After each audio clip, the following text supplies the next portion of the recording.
Hello, my name's Ben, And my name's Josh. and welcome back to FPL Graduates. Welcome back to another Game Week Guide video.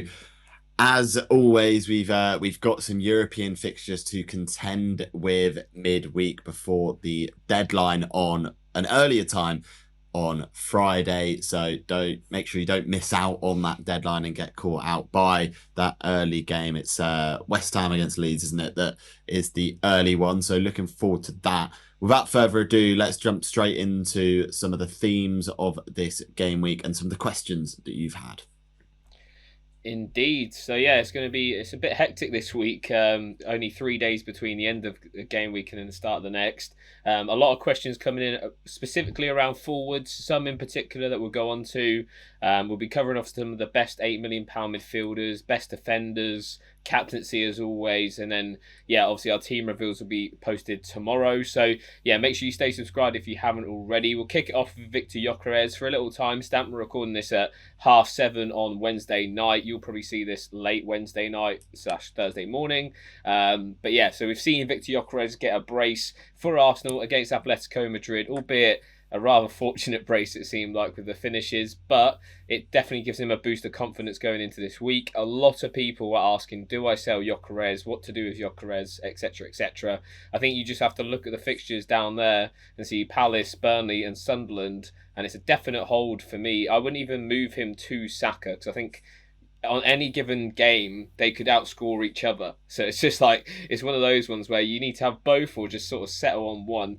I think there's definitely a chance that Jokeres could take some penalties as well. It might just get rotated around like we've seen in previous seasons for Arsenal. So yeah, I don't think he's a dead asset. I actually think he's a really good asset. Crystal Palace as well. They've conceded quite a few goals in their last two games. I think it's 5 goals in their last two Premier League games. So, and obviously they play Thursday night as well. So yeah, for me, I think this is a firm hold. What's your thoughts, Ben? Yeah, I think he's a fairly sort of easy hold for me. If I did own him, look at the fixtures coming up, and he's got his goals in Europe now midweek, so we know that there's that little bit of confidence potentially back ahead of that. He's the main man for Arsenal. The minutes are so secure as well, which is sometimes not the case for all Arsenal assets. So that's an added bonus. So for me, I don't see any world that if you owned him, why you would sell him because like you said, on any given game week, any of those attacking assets can haul. Indeed, and I think the same is to be said about Joao Pedro as well. I know these two guys have been sort of lackluster the last couple of weeks. I own both of them, so I know how you're feeling with the lack of points on them. But for me, again, the fixtures there are really good. Obviously, Joao Pedro doesn't play midweek because he was suspended in the Champions League. So that's great news for owners in the FPL because obviously he's going to have a full week's rest, which is going to be quite rare with Chelsea's sort of schedule for this season. Sunderland at home this week, I think it's a great fixture. Sunderland have been really good so far this season. Away from home, not so much though. They've lost 2 games, drawn to Palace 0-0, and then beat Forest away 1-0. So the home form is definitely much better than the away form. I think it's a game that Chelsea will win quite comfortably. I'm hoping that Mark Gui plays up top and Joao Pedro just behind. It seems like he gets a bit more space, more freedom. We saw that at Brighton as well behind Danny Welbeck, which I think is his best position. It's just that with the injuries that Chelsea have got, it's sort of where he's getting forced to play at the minute. What's your thoughts on him, Ben? I think you own him. What's your current plans? Obviously, he's very highly owned as well. Yeah, he's very highly owned, so of course there is an element of risk that associated with potentially selling him. And for me, the fixture run's good enough to hold for now. Of course, we see potentially Delap coming back in to the fold in the next coming weeks. I think that's going to benefit Joao Pedro going back into the 10. I think he's much better from an attacking perspective in that position. So for me, I think that sort of increases appeal as an FPL asset going forward, despite traditionally saying actually if he's in the 9 he's better, but no, I don't think that's the case. I think in the 10 that he actually produces the better stats. So for me, definitely a hold. The fixtures coming up over the longer term are really good. So for me, I again don't see any reason why you'd look to sell this week. Yeah, agreed. We will discuss now a few striking options, though, if you are in need of a replacement for somebody. But like we said, Jokeres and Joao Pedro firmly keeps, if not buys, if you're looking for a forward as well. We're moving on to Mateta next. Obviously, he's off the back of a hat trick last game week, which is pretty remarkable. He could have had a lot more as well because his XG was through the roof. It's the highest XG total than any other Premier League side so far this season, which is just mental on its own just for Mateta. So yeah, really big performance from him. Obviously, 5 goals so far this season. His XG numbers are only bettered by Erling Haaland out of the forwards category at the moment. Obviously, a large majority of that's coming against Bournemouth last week. For me, I personally wouldn't be buying him this week though. With that Arsenal away fixture, the entry point's not there. Definitely after that, probably I would consider it. I think game week 10 is probably a nice entry point for most Palace assets. What's your thoughts on him, Ben? Yeah, I think game week 10 is the entry point for those Palace assets. I agree with you. Don't think Arsenal is the most ideal of fixtures, and of course, in that that hat trick from Mateta was a little bit scrappy to say the least. So, yeah, look, I think the XG numbers are decent, and he's going to put up really decent numbers against anyone. I just don't think it's the time this week to bring him in with Arsenal away. We're going to see price rises from Mateta naturally, so it's going to be one you have to bite the bullet on and just say, look, it's not worth it this week. If you're buying him next week for 0.1 more, then so be it. So for me, I think he's a fantastic option for the longer term, and a definitely, minute security and everything's there in terms of what you'd want him for as an asset. But it is hold on one more week before bringing him in. Indeed. Someone else who doesn't have the best entry point on paper this week is Igor Thiago. He's at home to Liverpool this week, which you can look at it two ways. Historically, Liverpool not an ideal fixture, but obviously with their form at the moment, it looks like a good fixture on paper. Brentford have given good games at home as well to the likes of Chelsea, City, United as well. So yeah, I think it's an interesting one from Thiago. He had a really good performance on Monday night against West Ham. I think that was mainly down to how bad West Ham were though in that fixture. The fixtures aren't too great after that. I think Palace and Newcastle are two of the better defensive sides in the league. He does have 5 goals so far this season already though, which is really impressive considering he's only 6.1 million. We had quite a few questions about how can I get Saka, Haaland, Fernandes into one team. I think Thiago could make a case for that sort of budget enabling forward, right, Ben? Yeah, I think he can. Like, look, he's. I'd argue the entry point's good this week for Thiago, which is interesting to say. But yeah, there is a couple of tougher fixtures coming up as well. Palace away and Newcastle home, not the easiest, but the minutes again look fairly secure. The goals are good. The XG is actually decent as well. So I don't mind it too much for a budget enabler if you've not got that budget to spare. For me, I do prefer those options 1 to 1.5 million more expensive for that output. I think they are worth the money. But if you can't stretch it to it, I don't see any reason why you wouldn't sort of look towards Igor Thiago. Yeah, another alternative around the similar price point of 6.3 million is Danny Welbeck. Obviously, he's sort of been in and out of form, it feels like, so far this season. At the start of the season, for sure, he was really cold. He missed a penalty and a big chance against Everton. Recent weeks, though, he's had 2 double-digit hauls in his last 3 game weeks, which is fantastic. Fixtures-wise, they don't look too bad. He's away to United this week, and as a United fan, Danny Welbeck forever scores against us, no matter who he plays for. So that's probably a goal guaranteed. And then Leeds at home seems like a decent fixture on paper at the moment still. I think Leeds away from home not as strong as they are at Ellen Road. And obviously Palace away is a tricky fixture, but with all this European football, I expect that fixture to become a little bit easier as we progress through the season. What's your thoughts on Welbeck, Ben? And do you have a preference between him and Thiago? Yeah, I mean, I think I do prefer Igor Thiago for the more security of minutes over the longer term. Danny Welbeck is getting on a bit, so we're going to have to bear that in mind. And of course, Brighton can go hot and cold. For me, again, not a bad option, a decent option to potentially look at, but you've got to be aware that that could be quite a quick transfer out again that you're going to have to make if minutes change, and we know Hertzler does mix things up for Brighton with the lineup, and obviously with the injuries they've got at the moment, he looks fairly secure in minutes, but when players return, that could change quite quickly. So for me, that is probably the riskier pick of the two if I was going to go for any one of them. But again, I can then argue that, Brighton are potentially a better attacking outfit, and the points potential and the ceiling is potentially higher with Danny Welbeck. So it's a risk versus reward pick between those two at a budget price. Indeed, and then going back up to the price point that Ben likes, around 7.5 mil. Nick Voltemada is up next, and the fixtures for Newcastle are pretty good at the moment. Fulham at home, I'd say historically is a harder fixture from an offensive point of view, but this season Fulham's defensive data hasn't been great. They're ranked 14th for expected goals conceded so far this season. They've let in 12 goals as well, so maybe not as assured as what they maybe were in previous years. Obviously, Joachim Andersen as well is going to be missing from that back line. We don't know how long exactly, but definitely out of this game week. West Ham away is almost a prime fixture at the moment, and then Brentford away is hit near here or there for Newcastle. It's a bit of a tough one. What's your thoughts been on Voltemada so far this season, Ben? He's been scoring, seems like, all sorts of goals. An interesting pick?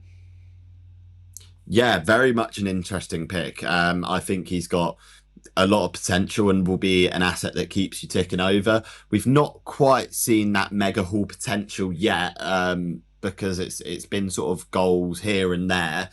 So I do think he's a really good option. With the fixtures at Fulham at home, West Ham away, Brentford away, good fixtures to have coming up for Newcastle and playing in a decent team. I think there's good value there, and look, at that price point, there's a few options to potentially consider. I think Voltemada's got to be in that conversation. Yeah, and then someone else a little bit more pricier, Jared Bowen. Obviously, as we mentioned, that West Ham performance on Monday Night Football was absolutely horrific. They do have really nice fixtures though, with Leeds away on Friday night, as we mentioned. Burnley at home coming a little bit later on. Ben, you've just brought him in. Obviously, not an ideal debut in the FPL team on Monday. What's your thoughts on him at the moment? No, not ideal at all, and it is slightly worrying that Nuno is not had an impact on the performances so far. So we're gonna have to wait and see on that. I do think that despite West Ham being so poor, it doesn't dampen the appeal too much of Jared Bowen. We are going to see performances like this through the season. It's just, relying at 7.8 million on those returns. I think they'll come over the next few game weeks with the fixtures that West Ham got and with the quality Jared Bowen has. He's such a talismanic figure. I think he will score goals for West Ham.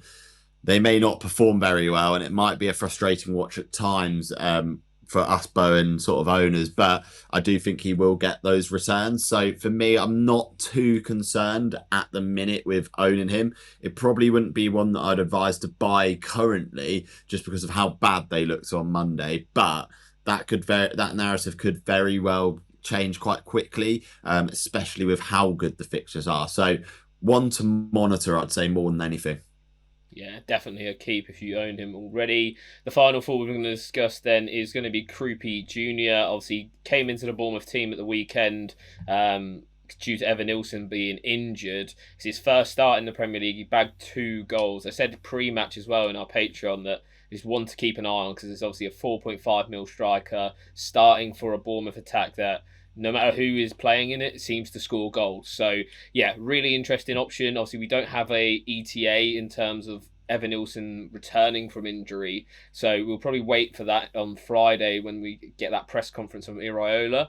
If it's long term, I'd 100% consider bringing him in, even with potentially tough fixtures on the horizon. I think Forest this week's great. It's a really nice fixture to pick him up in if you are looking to move money into the defence or midfield. City away and Villa away. I don't think they're awful fixtures by any stretch. I think Bournemouth can score in both of those games without a doubt. What's your thoughts on him, Ben? Do you think obviously the injury update's really sort of the key, but if he is available and Evan Nilsson is out for a while, would you consider him? Yeah, I would definitely consider him if Evan Nielsen is out for a sustained period of time, because you know he is the next option in line to start up front for Bournemouth in a fairly free scoring Bournemouth team as well. Of course, like Josh alluded to, the minutes and the data we've got is really limited. So it may not be an informed decision, but based on what we've seen, it looks fairly promising. Historical data from previous seasons suggests that he's a good goal scorer, albeit at sort of a different level to the Premier League. So for me, I think he's a fantastic option if we get that clarity. Indeed. So moving on, then we're going to be talking about the best under £8 million mids. That was like a key price point that everyone was looking towards. I haven't included Cody Gakpo in this because I feel like he's fairly well owned anyway.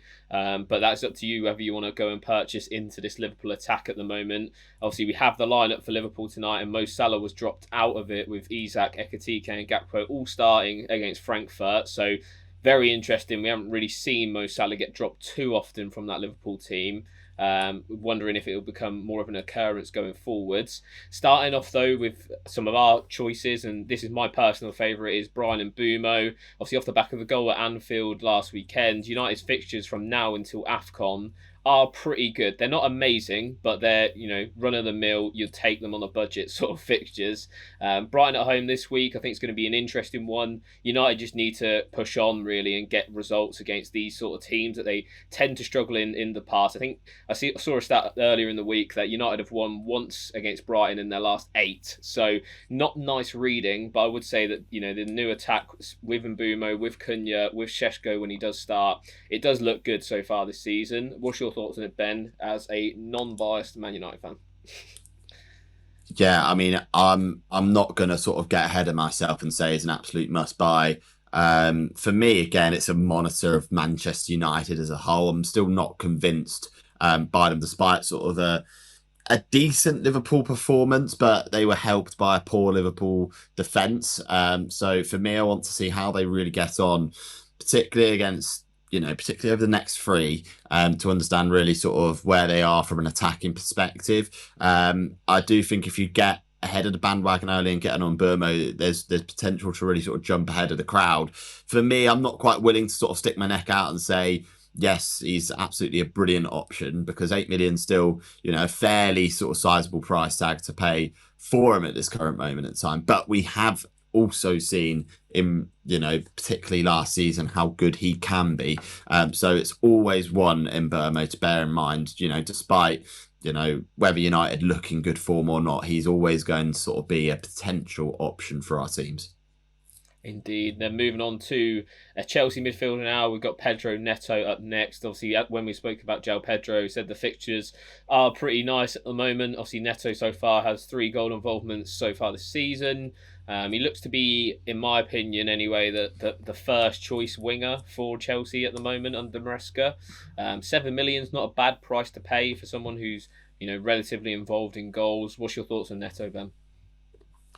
Yeah, I think the Chelsea midfielders as a whole, and the ones that you can get that are going to have the minute security are good midfielders to go for. Pedro Neto has looked fairly decent. I don't think you're going to get, returns every week, because of course the goals do sort of get shared around a little bit by Chelsea. But for me, I think a decent option. The stats don't maybe inspire me as much as, some of the other options, but because of the fixture run, that's where the appeal lies. And fixtures will breed sort of good form with someone like Pedro Neto, because facing an easier opposition will mean that hopefully he can exploit that a bit more and get involved in some more goals, assists, and that sort of thing.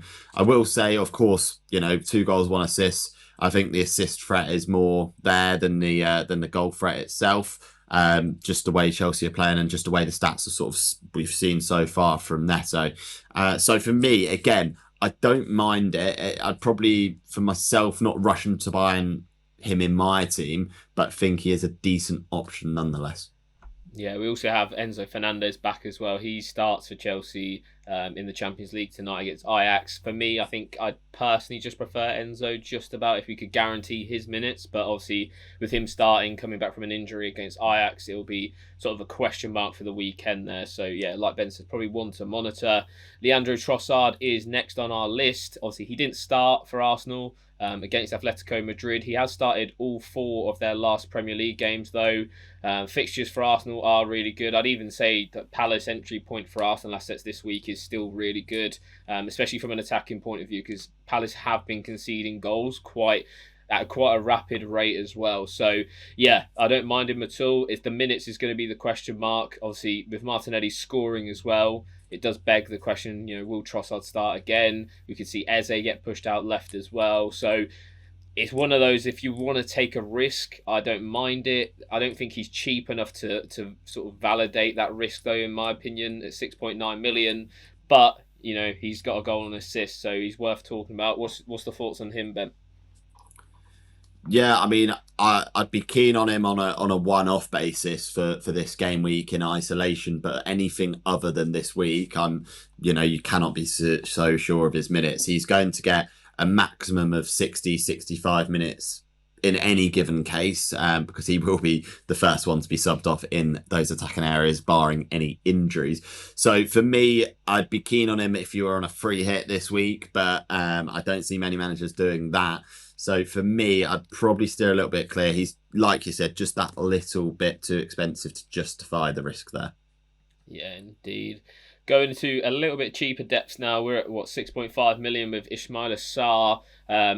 Yeah, he's just been a very reliable asset, not even just this year, but last year as well. As mentioned with Mateta, the entry point just isn't nice this week. If I could, I would probably postpone. If you want to go with Sarr, I'd just postpone the move until next week. I just wouldn't want to buy against the Arsenal defence that is just unbelievable, to put it quite bluntly. What's your thoughts on Sarr, Ben? Is he your favourite sort of pick out of this midfielder bunch?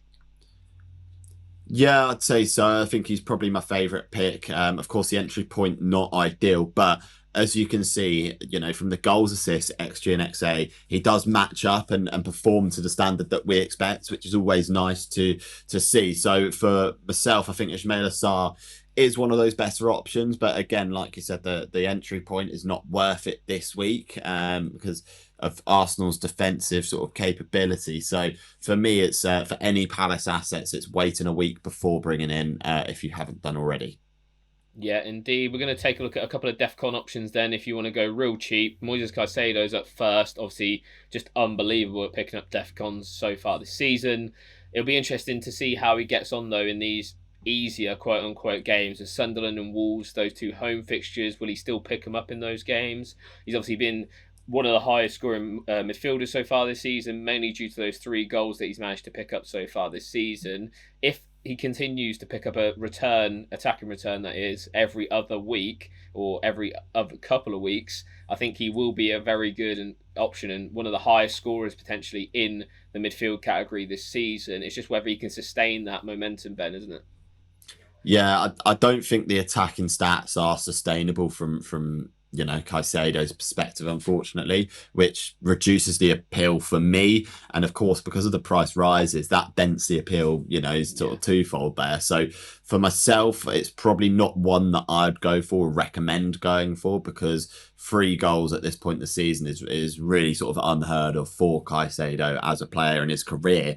So I don't expect too many more goals from him this season, maybe 2 goals for the rest of the season. If he does more, then wow, that'll be fantastic for owners. But for me, I just don't see the appeal of just having that sort of floor pick, because like I said, I don't see where those attacking returns are coming on based on the XG and XA stats that we've seen so far. It's been fairly minimal. Indeed, and then one more DEFCON midfielder. Then a guy who's hit DEFCON in all of his games so far that he started is Florentino from Burnley. He's averaging over 15 defensive contributions a game per 90, which is absolutely mental. Him, unlike Caicedo, even in easier fixtures, I think we'll still pick them up just because it's obviously going to be a tough battle for Burnley in almost all the games. 0.0% own. Ben, would you consider him as your sort of eighth? You can't really say attacker, can you, if he's just picking up DEFCONs? Yeah, it's not really an attacker. There's been no XG or XA that we've seen. He's picked up an assist from 0.04. So look, I'd probably say, look, if you're scraping the bottom of the barrel for an 8th attacker, I probably wouldn't even go for it at 5 million. I'd go for a 4.5. Look, you're not going to be playing him many times at all. You're playing once in a blue moon, and you can save 0.5 million and upgrade elsewhere and make much more of a difference compared to the jump from the 4.5 midfielders to Florentino. It's 2 points difference. I think you can make that up elsewhere every week, by upgrading at downgrading to 4.5 and upgrading elsewhere. Indeed. Moving on then to one of the most talked about players, let alone FPL assets of the week. It's Mohamed Salah. A lot of questions are surrounding him of do you keep, do you sell? Obviously, myself and Ben, for clarity, do not own Mo Salah. We have done at points during the season, but we sold him a few weeks ago now. What's your thoughts on him, Ben? Because obviously he's having chances, is what I would say. And for me right now, that Brentford away fixture, especially now knowing that he's been given a rest against Frankfurt, I'd be tempted to hold one more week. I know that sounds a bit crazy given the run that Liverpool are under at the moment, and obviously we haven't seen the result for Frankfurt just yet. But yeah, that's what I would be doing personally. What's your thoughts? Yeah, I mean, if I still had him, it might be a one more week hold. For me, I mean, we're going to be starting to look towards Liverpool attackers in 3 to 4 game weeks anyway. After that Manchester City game, I do think there's actually better value elsewhere in that Liverpool team at the moment. Cody Gakpo seems to be performing, even though Liverpool aren't as a whole. He seems to be chipping in with a few attacking returns, which is good to see. And at the price point that he's at, it's just unfortunate we've seen such a fall off this season. So for me, look, I think it's a hold if you've got for one more week. And if not, let's just assess over the next 3 game weeks if Liverpool can turn it around. Because I'm sure they will with the players that they've brought in over the summer. But that could be at the detriment to the output that we're seeing from Salah. Yeah, indeed. I think I posted in the Patreon this week that it was like a graphic of his goals and assists per 90 throughout his seasons, the shots, the touch in the penalty area, the successful take-ons. They're all down by 50% or more. Like, it's just absolutely crazy, the drop-off that we've seen this season, which, to be fair, in hindsight, maybe we should have expected this in terms of, they're bringing in so many new players to the team. It's going to take them a while to gel and get together, but I thought that Mo Salah would have been the one that sort of stood out and kept that going with that forward momentum, but it seems to have affected him more so rather than any of the other assets, which is interesting. So yeah, for me, I'd hold one more week and then probably reassess just after that. Going on to some defensive assets, then we're going to start off with some Chelsea defenders. As mentioned when I was talking about Sunderland earlier, they've only scored once away from home so far this season, and that was against Ange's Nottingham Forest side, which I think a lot of teams breached during his tenure. So yeah, I think a Chelsea defender is a good buy this week. The starting back four that we saw against Nottingham Forest at the weekend have all been benched at least against Ajax in midweek. So if I had to bet, I'd probably say that those four start, which was Reece James, Achampong, Chalobah and Cucurella. What's your thoughts on Reece James, Ben? He obviously came away with a massive haul against Nottingham Forest, looked really good. So far this season, though, I don't think he's actually scored more than 5 points in a game week, barring last game week. Is he sort of worth the extra? He's 0.3 more than Chalobah, obviously a little bit cheaper than Cucurella. What's your thoughts on him?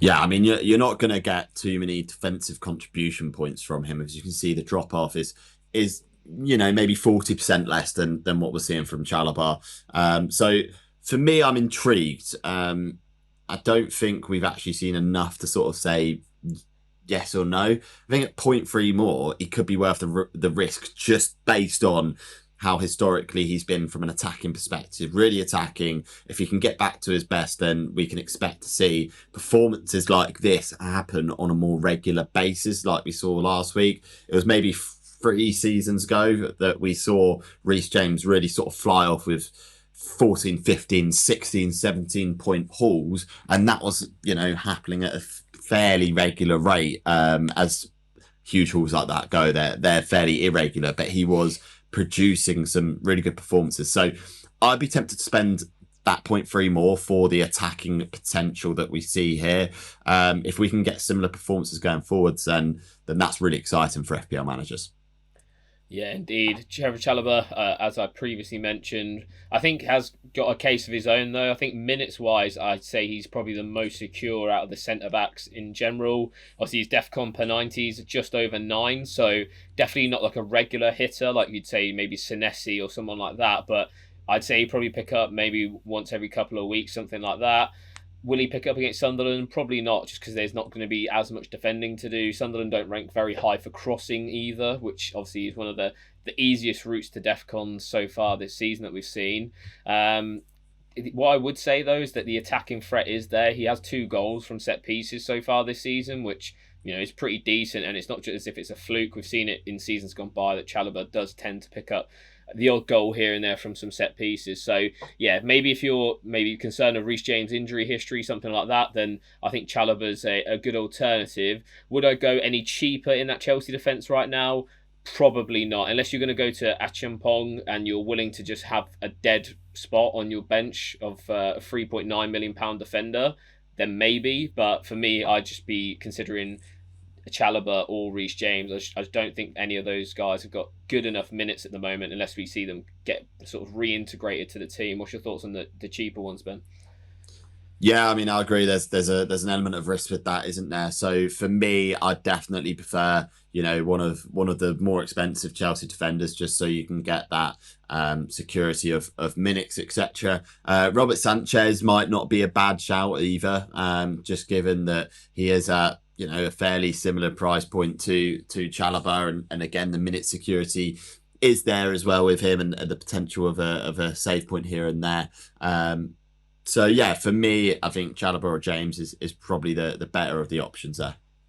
Yeah, and then one final one at a slightly cheaper price at 4.5 million is Michael Keane. There was sort of not official news, but a lot of murmurings that Jared Brantwaite has re-injured his hamstring injury that he's been out for. So we'll get confirmation, I imagine, of that on Friday from David Moyes.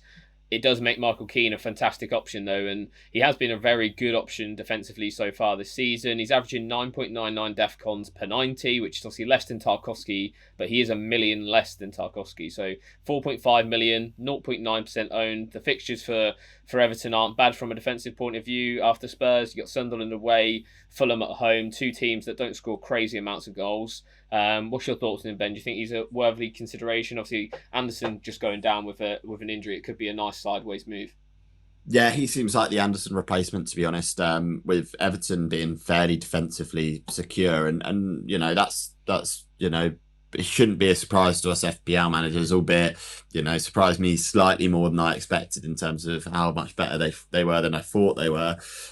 So yeah, I think he's a good option. There's a element of goal threat as well that's associated with Keane. So for me, I think he's a really decent option. He's not gonna set the world alight in terms of points, but for me, you just need a solid £4.5 million defender that you can rely on every other week to produce some sort of return. And I think Keane will get those returns to an extent.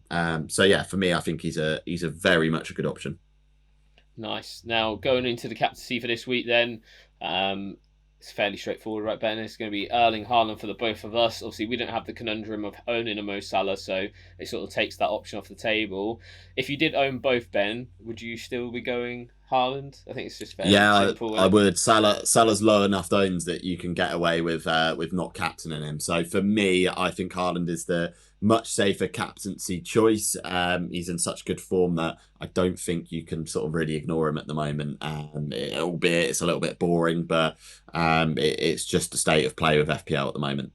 Yeah, you can make your gains elsewhere for sure. I wouldn't even risk it on a alternative, to be honest. Going into your questions then, the last part of the video, we sort of discussed the best midfielders under 8. We'll go through my favourite pick and Ben's favourite pick. If you had to choose one, Ben, who would you be going for? Yeah, so if I had to select someone under 8 million in the midfield price category and I could afford to bench them for a week, I'd probably go with Ismaila Sarr, just because he's been so consistent with the XG and the output that he's been producing in a Palace team that's playing fantastically well. So for me, I really am a big fan of Ismaila Sarr. I've not got him in my team at the moment, unfortunately, but definitely would be one that I'd be considering. And he's priced really well as well, maybe a little bit cheaper than he should be. Yeah, I do like the Sarr pick. For me, I'm going to side with Brian Mbeumo, though. I think the data so far this season has been fantastic. He's definitely underperformed it so far, which is only a positive because we know that he can definitely outperform his XG. Which is good news for people who are going to buy him. Like I said earlier as well, the fixtures are pretty good going forwards for United, so I would expect some decent returns before he goes away for AFCON. Next question then, we've got start double Burnley defence this week. Obviously, Ben, you had some nice luck on the old bench boost with the Burnley defence. Would you do it again this week? Um, It's a difficult one to say. I'm starting one at least. I think it's recommended to definitely start one. It's very much going to be dependent team by team. If you've got, if you've got a Palace defender, for example, and you've got like another defender with a tough fixture this week, I'd maybe sort of be tempted to start them again.